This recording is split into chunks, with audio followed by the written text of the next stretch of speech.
ወደ ገላትያ ሰዎች ምዕራፍ 5 በነጻነት ልንኖር ክርስቶስ ነጻ አወጣን። እንግዲህ ጸንታችሁ ቁሙ፣ እንደገናም በባርነት ቀንበር አትያዙ። እነሆ እኔ ጳውሎስ እላችኋለሁ፣ ብትገረዙ ክርስቶስ ምንም አይጠቅማችሁም። ሕግንም ሁሉ እንዲፈጽም ግድ አለበት ብዬ ለሚገረዙት ሁሉ ለእያንዳንዶች ደግሜ መሰክራለሁ። በሕግ ልትጸድቁ የምትፈልጉ ከክርስቶስ ተለይታችሁ ከጸጋው ወድቃችኋል። እኛ በመንፈስ ከእምነት ጽድቅን ተስፋ እንጠባበቃለንና በክርስቶስ ኢየሱስ ሆኖ በፍቅር የሚሰራ እምነት እንጂ መገረዝ ቢሆን ወይም አለመገረዝ አይጠቅምምና። በመልካም ትሮጡ ነበር፣ ለእውነት እንዳትታዘዙ ማን ከለከላችሁ? ይህ ማባበል ከሚጠራችሁ አልወጣም። ጥቂት እርሾ ሊጡን ሁሉ ያቦካል።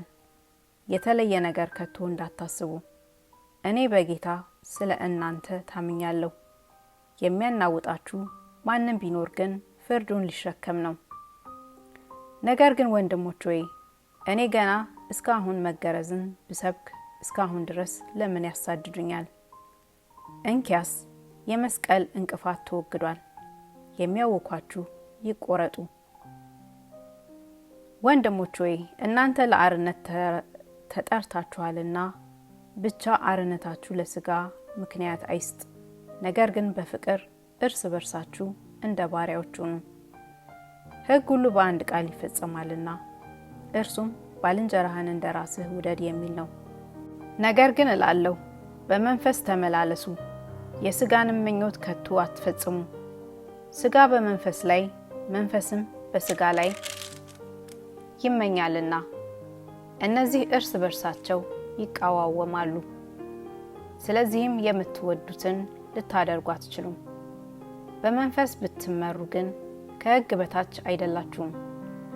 የሥጋ ሥራም የተገለጠ ነው፤ እርሱም ዝሙት፣ ርኩሰት፣ መዳራት፣ ጣዖትን ማምለክ፣ ሟርት፣ ዋል፣ ክርክር፣ ቅንዓት፣ ቁጣ፣ አድመኛነት፣ መለያየት፣ መናፍቅነት፣ ምቀኝነት፣ መግደል፣ ስካር፣ ዘፋኝነት ይህንም የሚመስል ነው።